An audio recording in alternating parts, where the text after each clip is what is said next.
semasa saya tahu yang dia dah kahwin, kenapa nak tambah lagi satu? Sedangkan isteri tu pun cantik, ada anak. I mean perfect lah. Bukan pasrah tapi reda, sebab ini kan bukan kita yang nak. It's not a bad thing also. Ya, daripada dia buat tak senonoh daripada belakang saya kan, which if let's say if I know lagi macam lagi sakit hati kan.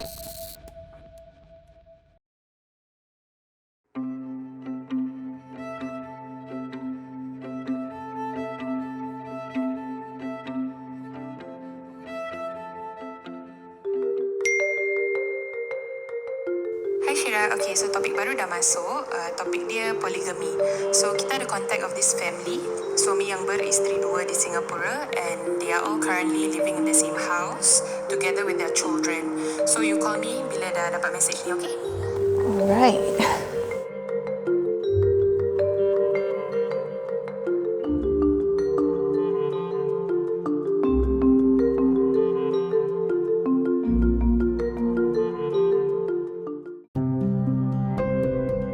Okay, so sekarang tengah buat apa ni Cik Beda dengan Cik Yati?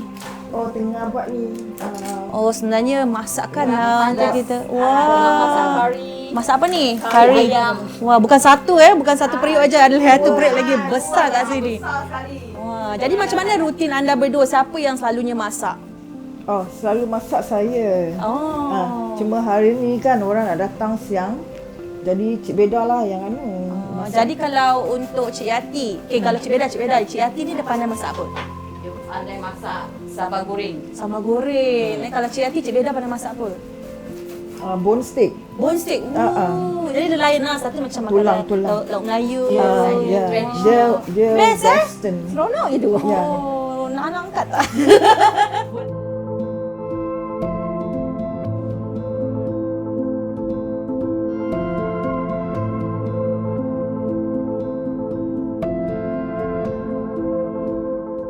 Kenapa tiba-tiba macam Cik Munir ada terfikir macam, oh okay, I think it's time to get a second wife. My thinking that time is I would want to add on to this family. That was it.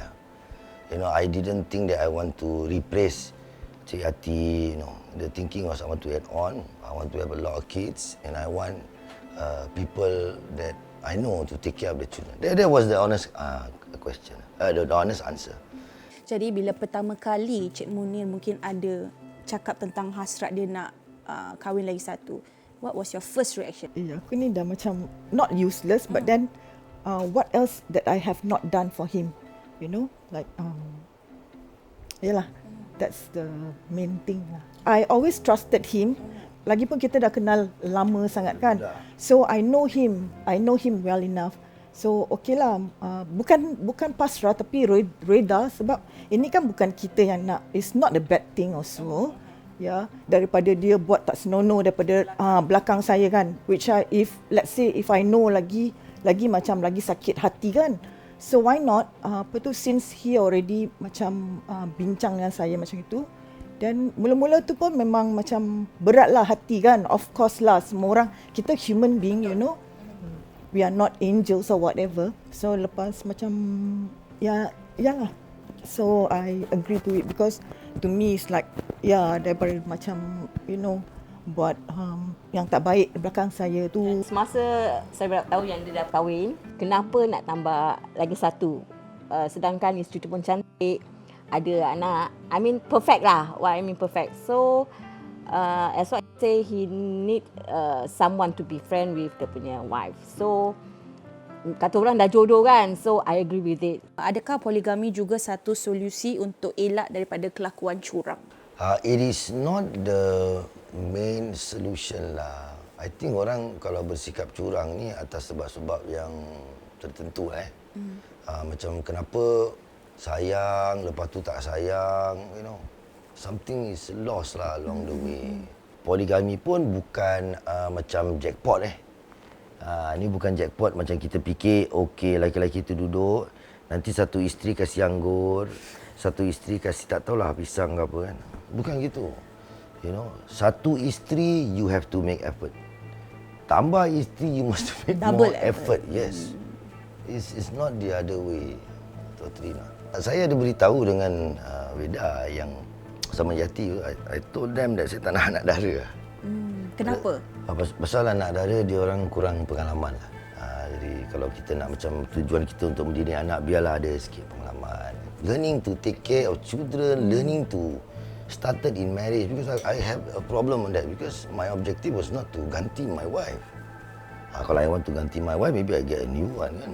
Anak dara. But my objective was to get somebody that can help me take care of my children. That was my primary objective. So, Cik Beda, mungkin dari masa yang Cik Munir ada sampai ke hasrat yang dia nak kahwin dengan Cik Beda, mungkin berapa lama tu Cik Beda fikirkan? Actually about 1 year lah to think about it, because dia dah beristeri. Then much more, you know lah, kalau kita kahwin dengan suami orang, of course the title rampas suami orang. Think positive, okay, bukan kita nak, you see. And much more, dia yang nak jadikan saya isteri. So I don't think that statement is macam rendahkan moral saya untuk bersama dengan dia dan sama Yati. Mungkin ada tak apa-apa persediaan yang anda harus lakukan ataupun sama je sebenarnya rutin dia dan sebagainya? Ya, itu yang kenyataannya lah. Siapa-siapa lah kalau nak isteri satu pun mesti nak step up lah. Kalau I want to have another one more, I have to step up double actually. Sebetulnya yang teruk saya kan. You know, I must remember things, you know, it's me. Because diorang deserve to behave how they want to behave. Kan, yang kita lelaki ni mesti nak aturkan. That's what I did lah. And I feel that I can control them if they are in the same house. Itu waktu saya fikir tu. Sampai bila dikemukakan di Mahkamah Syariah, diorang beritahu dengan saya lah yang saya tak boleh buat ni. Dia beritahu pasal kalau kita ikut contoh Rasulullah, you know, sirah Rasulullah kan, dia taruh isteri dia lain-lain tempat. Nombor dua, kalau saya ada anak-anak saya takkan rapat. Saya nak apa-apa terjadi dekat dalam rumah ni, dia nampak. Jadi dia kalau nak cemburulah sampai besok pasal kita dalam satu rumah ni. Apa yang saya buat dengan Yati, Beda nampak. Apa yang saya buat dengan Beda, Yati nampak. Anak-anak semua rapat, boleh satu-satu sama-sama, they can work together lah.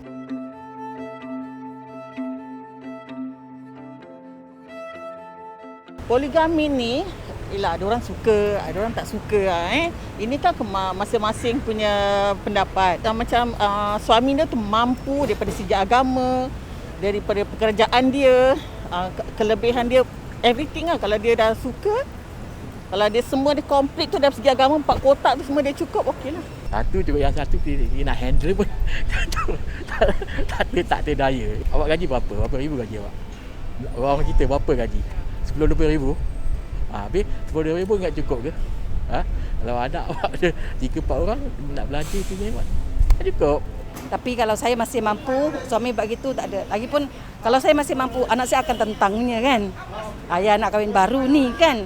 Dia mesti tak kasih, mesti tak soal ayah dia balik kenapa nak kahwin baru. Ibu masih mampu, masih itu, masih ini, masih kuat kan. Jadi kat situlah nanti anak-anak ni akan jauh kasih sayang dengan bapak dia lah. Isteri pula mesti ada sifat cemburu. Kita perempuan mesti ada sifat cemburu kan. Kita nak lebih. Selalunya cakap, mesti nombor 1 dulu. Kalau boleh macam tak digalakkan lah.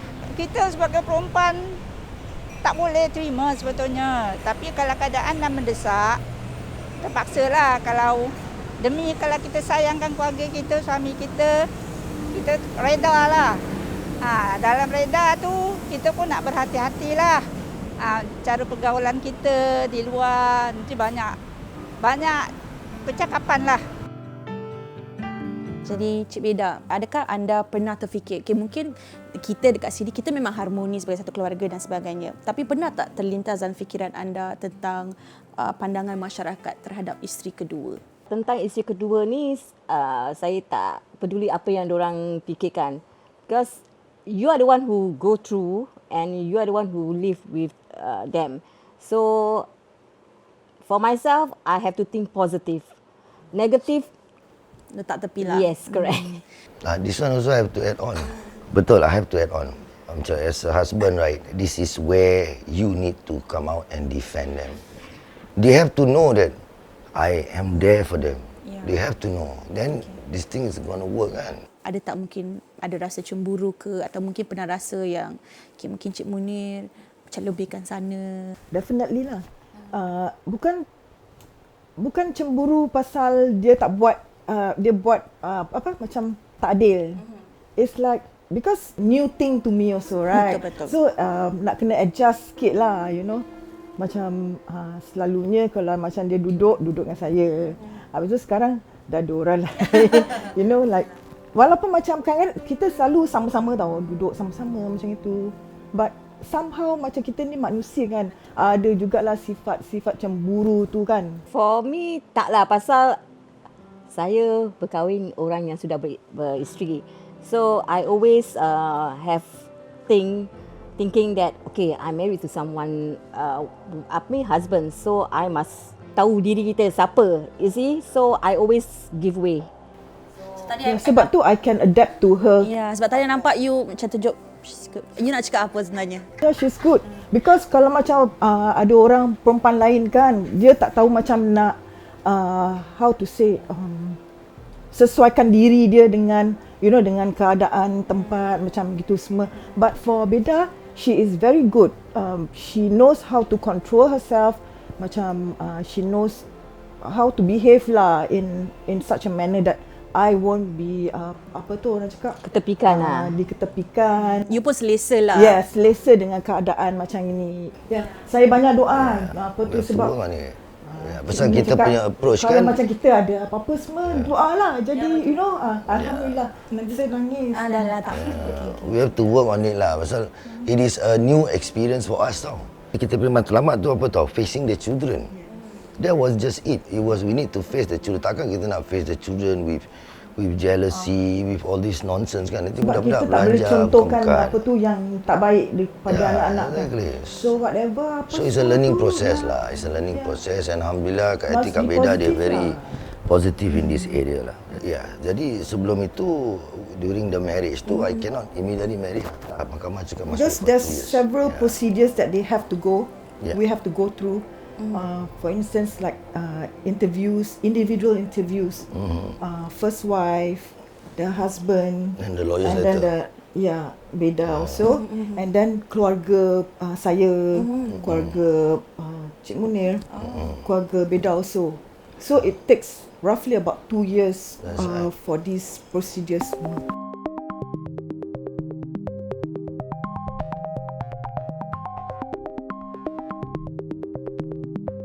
Of course, as Muslims, dari segi agama lah, it is satu perkara yang dibolehkan dan dibenarkan atas sebab-sebab yang tertentu. Antaranya ulama ada menjelaskan, contohnya di mana jumlah wanita lebih ataupun mungkin zaman dulu peperangan berlaku, lelaki banyak tak balik. But in Islam itu semua adalah kita yang justify lah. Maknanya keyakinan kita adalah apa yang dibolehkan oleh agama pasti ada kebaikan sebagainya. Kalau apa yang dilakukan oleh orang-orang yang jahil ataupun tidak melaksanakan kewajipan, it's on them, not on agama. Bukan salah agama. Tetapi apa yang kita nak paparkan dan zahirkan, kedepankan adalah terdapat maslahat di dalam perkahwinan lebih daripada satu. Unsur pembelaan, mengelakkan zina, menjaga institusi keluarga, menjaga hak atau memberi hak dan memberi bantuan kepada anak-anak dan sebagainya lah. Maknanya ada hikmahnya di sebaliknya. Apa yang kita pihak ROMM ini pertama, kita punya pendekatan, kita bukan sahaja mendaftarkan dan meluluskan ataupun tidak, tetapi pendekatan kita sekarang, kita ada usaha-usaha untuk strengthen marriages. Jadi kalau kita melihat pernikahan itu akan membawa kepada dikukuhkan keluarga itu dengan pernikahan ini, maka itu adalah antara perkara yang faktor yang kita consider lah. Dalam masa yang sama, kita tidak argue supaya orang poligami, dan kita tidak boleh cakap dengan orang jangan berpoligami. Ini secara umum lah, bergantung kepada keadaan. Tetapi pendekatan kita adalah neutral. Itu adalah satu perkara yang dibolehkan sekiranya kamu layak dan ada kebaikannya, bismillah. Kalau sekiranya kamu tidak mampu, maka sedarlah akan konsekuensi akibat daripadanya lah. Jadi antara consideration yang mana kita consider permohonan ini untuk diluluskan adalah tidak berlaku kezaliman dan tidak ada macam perkara yang yakin lah. Ini kalau nikah mesti ada masalah. Jadi kalau kita nak sebut tentang kriteria, there is no one size fits all punya certain titik-titik, kita it is really tengok pada keadaan lah. Setelah keputusan diberikan, pihak yang tidak bersetuju boleh buat rayuan kepada appeal board. Jadi sekiranya kita luluskan permohonan untuk mengambil isteri kedua, isteri pertama kalau tak setuju, dia boleh buat appeal melalui appeal board. Dan dalam masa yang sama, satu langkah tambahan yang kita letakkan kepada suami adalah untuk senaraikan istilahnya macam ikrar daripada suami yang dia akan bersikap adil, dia akan menjaga hak, dia akan melaksanakan kewajipannya, tugasnya sebagai suami. Itu untuk menguatkan lagi dan lebih menjagalah hak sebagai isteri pertama ataupun kedua yang sekiranya mereka dizalimi atau suami gagal untuk melaksanakan kewajipannya, mereka mempunyai kuasa ataupun perkara tambahan lah untuk memohon ataupun meminta atau mengambil hak mereka sebagai isteri. Then we have to get lawyers letter for everybody. In right. case kalau macam let's say kalau if he buat injustice to us, we can file a complaint against him. So there's an official lawyers letter. Official lawyers letter. Once the lawyer, that means stating that Yati allows. Okay. Actually Islam tak payah lah. But negara cakap gini, kita ikutlah pasal kita tak ada apa-apa nak hide kan. Then from then on, the process take 2 years. So apabila saya tanya why take so long, dia ni nak kasih beda. In case kita ada change of mind dia or nak kasih, that. yeah, actually it's about the privilege of the woman, the rights. Woman's rights. Kalau kita pergi luar negeri kahwin, dia tak ada women's rights at all. Singapura very how to say yes, very systematic, very thorough and very clear. Kalau betul-betul nak buat ni betul-betul, then follow the law lah. Sama macam jangan cakap kahwin dua, kahwin satu kan. Sama ikut law betul-betul lah. Then insya-Allah selamatlah pasal ada undang-undang, you know. Besok lusa saya mati ke, it's clear. Di situ mesti nak ada harta, apa-apa harta yang ada lah ambil. Jadi macam mana keluarga Encik Munir jaga aspek kewangan? Sebetulnya saya ni tak fokus on saving at all. Saya punya fokus tu on apa yang kita nak atur, kita aturkan dulu. Mungkin later saya boleh save lah. Tapi as of now, pasal kita anak kan, kita actually ready to accept a lot of children kan. Jadi kita pergi fokus pada situ. Why do I think this way? Because of I feel that kalaulah aku ni ada education, I shouldn't worry about it. I got roughly 3 diplomas with me. How can I be so stupid not to know how to manage my finance? So in terms of finance tu, they understand also this. Yang we have to make it count. Kalau kita nak anak banyak, kita nak anak kita able to succeed in the future, we need to be able to come together and then feed them. We just usaha saja. So that kita tak ada limit ourselves to scared to help, to scared to do things. Rumah selalu Kak Yati, Kak Beda pandai masak, saya untung tu. Dan budak-budak pula suka apa yang ibu mak diorang masak. Anak-anak saya bukan habit yang meminta tau. Diorang tak, diorang diam je. Diorang diam. Kalau macam kita cakap, nanti diorang throw back to us. Yang boleh tak? Bapak mampu ni tak? Kalau bapak tak mampu, tak payah. Macam itu budak-budak macam itu. Tak ada minta, tak ada apa, tak ada itu. So, alhamdulillah, I think it's because of the ibus, the mothers, how they inculcate the children. Saya jarang saya gini jarang. Gini aja dah seram. Maknanya gitu. Pasal budak-budak. Suara je dah seram. Yalah. Like lah. We move like that, and so forth. Bagaimana anda bertiga membesarkan anak-anak anda? Kalau Cik Yati dengan Cik Munir, anak berapa? 5. 5. Kalau Cik Beda? 1. Oh, okey. Jadi anak-anak semua rapat? Semua Rapat. Sebab tu his main reason why we live together is for the children actually. Jadi macam kalau rumah lain-lain kan, the children don't get to see him also. Saya rasa amat gembira lah kerana inilah struktur keluarga kita amat indah. Dan dengan kehadiran dua ibu tentu ada lebih kasih sayang. Kalau untuk Wira pula? Untuk saya memang setuju dengan Siti punya point.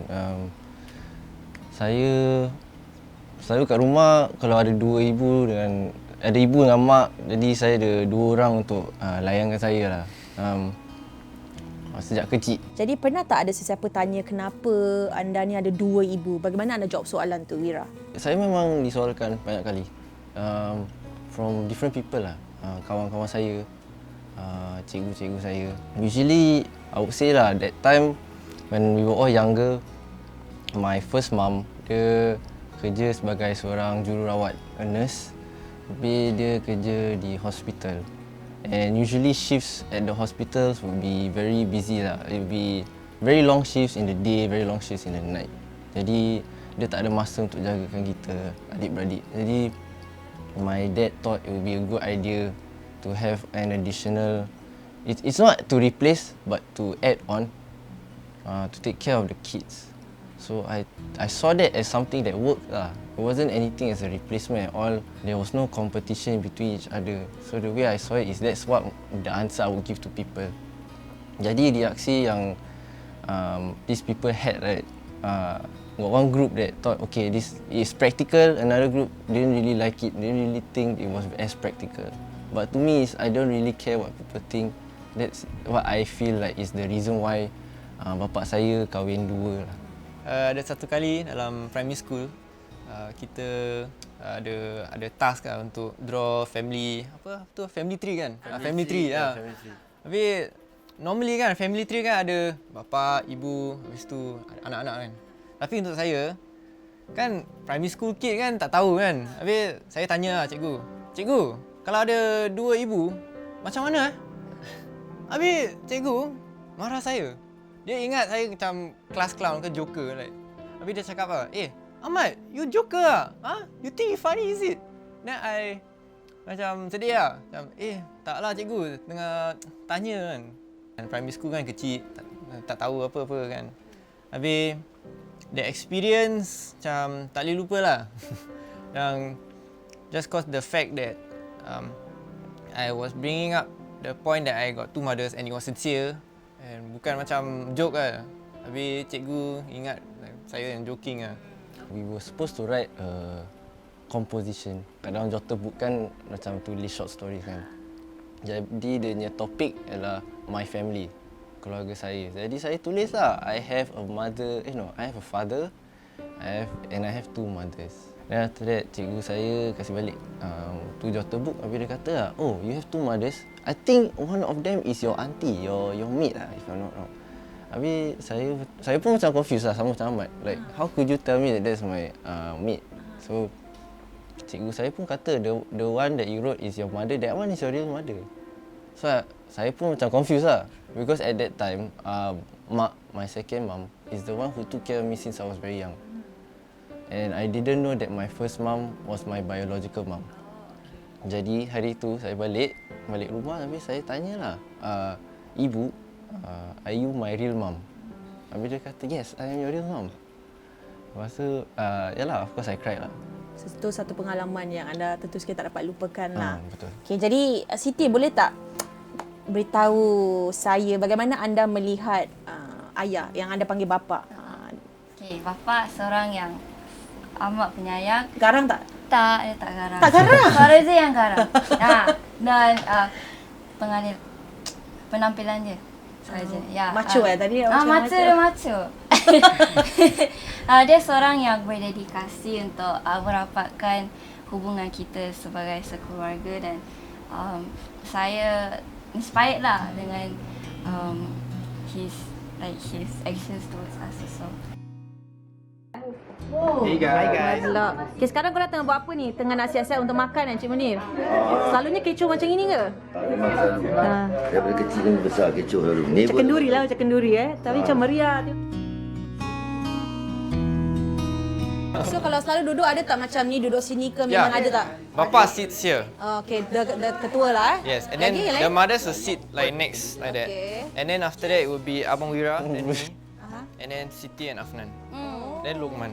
Okay. Yes, normally So, like memang lah that. tak boleh ada orang tukar-tukar seat tak boleh I mean, can lah, but my mood, I like to hear lah. I mean, I like this sport lah. They also like each other's sport.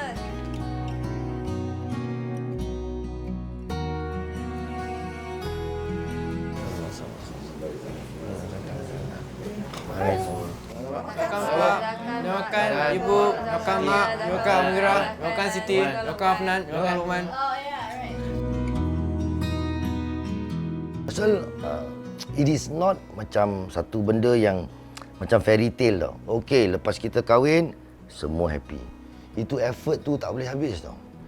Jadi yang saya nak nasihatkan tu, yang penting tu, apa matlamat awak? Awak nak tambah ke awak nak ganti ni? I mean, isteri mana boleh ganti? Tetapi teman hidup takkan boleh ganti punya. Itu Allah dah berikan pada kita tau. Kan dah dicatat di situ kan, ini isteri saya. So, beda. Mana boleh ganti yati? Sama juga yati mana boleh ganti beda. Saya rasa ini jodoh lah kan. Ini betul-betul saya fikir jodoh. Pasal macam mana kita go through tetap kita sama-sama.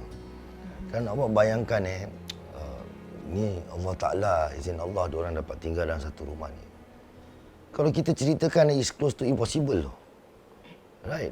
Why does it work? It works because we believe, that our main role is to make sure our children are fine. Jangan nak, maaf cakap lah, jangan nak pandai-pandai lah. Terus terang lah, jangan nak pandai-pandai. Jangan nak fikir lagi orang suka cakap apa. Alamak, dia ni punya muka pun macam tak ada benda lah. Dia boleh, aku pun boleh. No. Ini jodoh betul-betul di tangan Allah. Kan?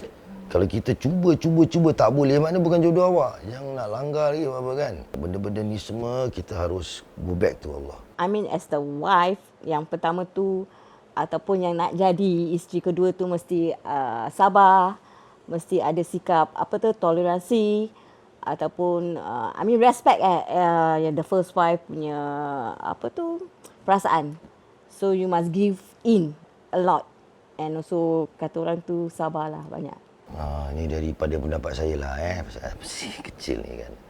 Ini actually any stigma will always cause unnecessary negative reaction lah.